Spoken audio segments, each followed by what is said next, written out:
Hey everybody, welcome back to Wicked Good Sports. This is At the Buzzer, and we're joined, as always, by Jack Tiernan and Ryan Flynn. Jack, how you doing? I'm doing good, Brian. Thanks for having us. And Ryan, how you doing? I'm also doing well, Brian. Thank you. Awesome, awesome. All right, so Celtics, since we last have gone 3-1. You guys both correctly predicted that they beat the Hornets. Not the biggest stretch of all time, to be No. sure. They handled them quite well, winning 140 to 105 there. And then they played two games against the Heat, won one, lost one. Jack, what did you see in those matchups with the Heat? Good, bad, and everything in between. Sure. I think Ryan and we've all talked about this actually, but we've talked about how the Heat are a weird matchup for us, right? Just because Mhm. like they Yeah. typically they have a really good interior scoring and defensive presence. Um, Jimmy's got that dog in him. There's always there's a lot of Especially against um, us. He loves to it, turn it on against the he Celtics. does. He really does. Jimmy has always been like he is probably one of the best clutch scorers of all time. But probably wouldn't put him top 10 of the league right now. Like and that goes to Mhm. say something, I guess, right? Because he's a dude that knows how to score when it matters most. Um, and again, his 3-point shooting is like not great, but like everything else that he does it well. Um, and that's why you surround him with guys like Max Strus and 3 years ago Duncan Robinson. But for the most part, you get guys that can make up for that weakness, help the spacing out a little bit. But anyway, I digress. I think the Heat played us pretty well both games. Pulled away with the dub in the first matchup, and then they adjusted and they did well against us in the second. A couple of bonkers shots by both Jimmy and Jaylen, um, which I mean, very fun to watch. Obviously, like that is like the second Heat game. I would say is like peak NBA basketball. That is like everything that you as a casual fan, if you didn't have any allegiance to either side, you want to watch, right? Aside from as Celtics fans here, like I think we would have preferred that to end a little bit differently. But all things considered, very good watch, very entertaining watch. I don't think the Heat need to figure it out before they can be like a real issue. I don't like if we were in a 7 game series, I wouldn't even bat an eye at them, frankly. But I think um, they still are a tough competitor because of how well they match up against us, especially without Rob Williams. And I think that's what it came down to a lot of the time. I think we owned them in game one. It was nice. And then I think game two, they definitely showed up and hit shots when it mattered most. Yeah, and Rob is back on the practice court, so that's Yeah, very exciting I'm there. pumped. Ryan, what do you think of the Heat? So obviously last year they went to 7 games with the Celtics. They looked good. How do you think they've changed, improved, or gotten worse in your opinion? Well, the biggest difference with the Heat right now is probably, I guess, which sounds wild that this would be such a difference maker, is that they don't have PJ Tucker. Um, but That is yeah, wild. That's fair. You're but when you right. really look at the roster, that is the biggest change. But I think it also pointed to, I do think they were playing a little above their heads last year. And, I think it also speaks to just the fact that I think the Celtics have grown a lot in the past year. But I think, like Jack said, a big thing for the matchup for us, actually, I'd go beyond just like talking about how they match up against us with Bam and all of that and go into, I think it's almost like a weird recent historical thing with the Celtics and the Heat, where like since like the LeBron era, like, I don't know, they're just tough matchups and they can really get our number out of nowhere. Like I've always felt that watching Celtics versus Heat. And I kind of knew that going into these two games. But I mean, if you also look at going a little further, how the two teams match, how we match up with them, like you just see like in the first game, like Bam was just, they almost kind of snuck back up because like Bam was just like, screening, setting picks, just being that big body, like, that can move pretty quick. That, Al's great, but I wouldn't say we have that at that level right now. And you really saw it at certain points. But personally, overall, I like I said, we match up weird with the Heat. I'm not surprised they won the second game. That was kind of a game. It was, I don't even think any of us were upset. It was just like, wow, what a No. game. You kind of see it coming. We're on a whole other tier right now than they are. How we're performing, how our roster looks, how much depth we have. Um, I personally don't see the Miami. I predicted them being in 6th place, I believe. And personally, right now, I think they're probably looking like a play-in team. But I do think, like we said, PJ Tucker, and given the NBA is way more, I think the NBA is looking a lot more competitive right now. There's not as many like clear outliers, like clear like going to be championship teams. But I think just every team is looking pretty solid right now.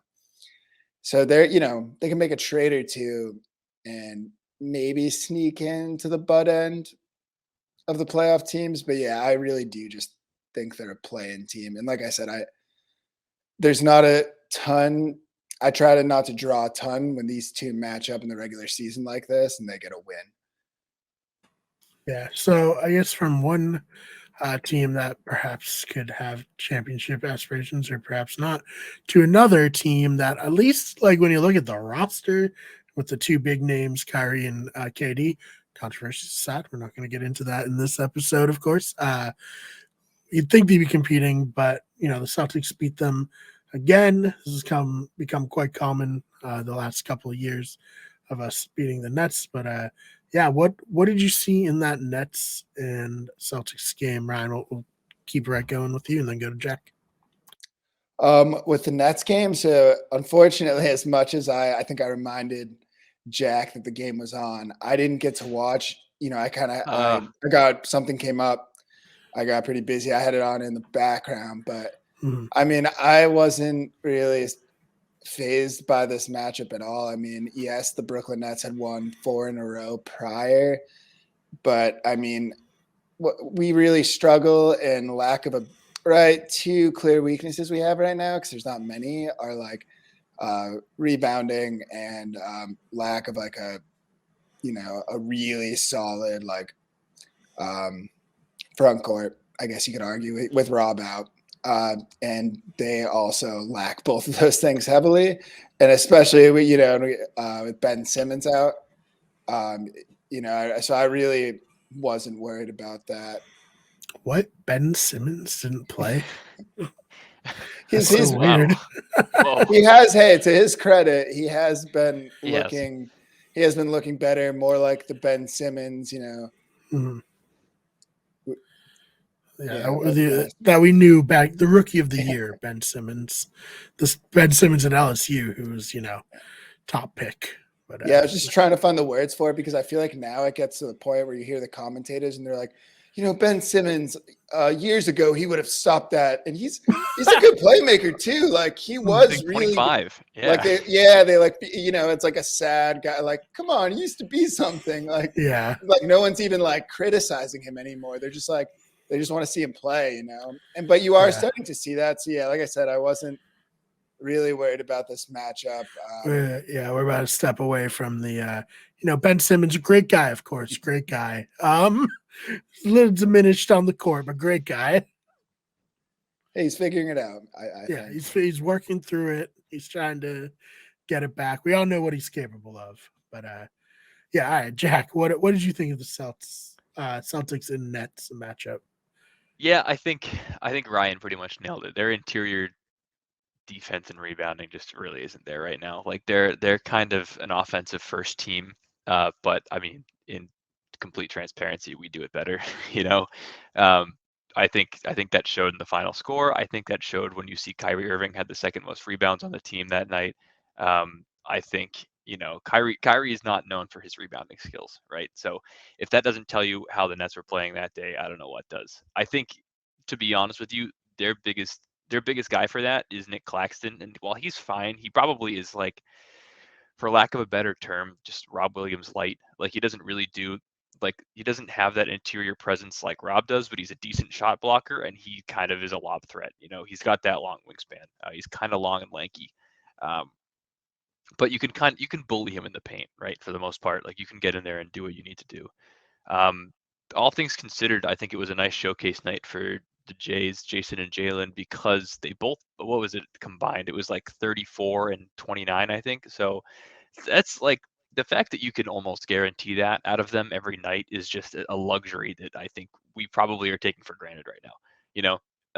Even 2 years ago, these guys couldn't do that together. So it's one, it's showing how much they've grown over that time, and two, showing how much when there's an off night for the bench, or when, if these guys are playing on and they're playing well, they look really good. I think the biggest thing, like if I had to say it, like I don't really have any complaints. The biggest complaint I would have is Jayson's like 9 turnovers.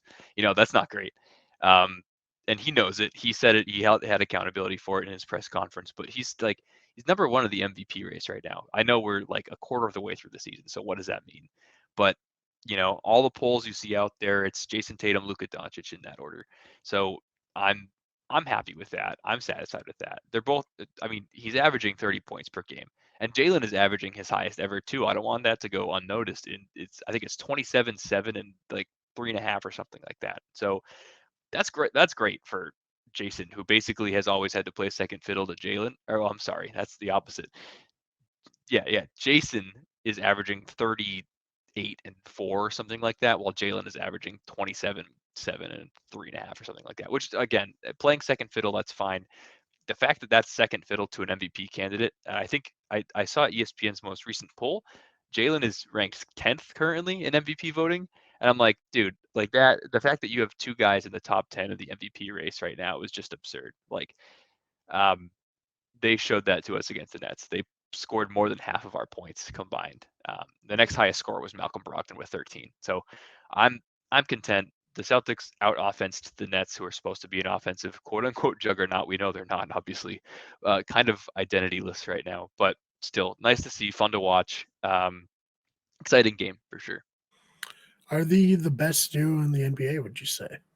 I think hands down. I don't know who I would put before them right now. I could think about. I mean, Anthony Davis is playing lights out, but Mhm. you see that he's taking that away from LeBron. LeBron's numbers haven't been as great as of late, and they've done it most consistently over the last, not just this season, but from last season as well. Whereas the Lakers were a playing team, So, I mean, I'd like to see the only other duo that I would even consider.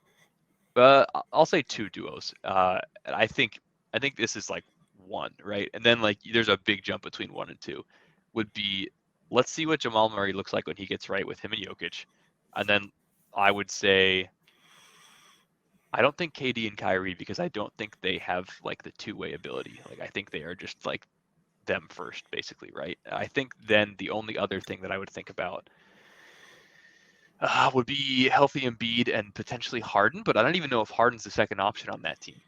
Like that's case in point as to why I think Jaylen and Jayson are probably the best duo by a mile and a half. There's also Morant and Bane. You can make an argument. That's for true. them. When Bane, he's been injured, but Celtics Bane, legend Desmond Bane.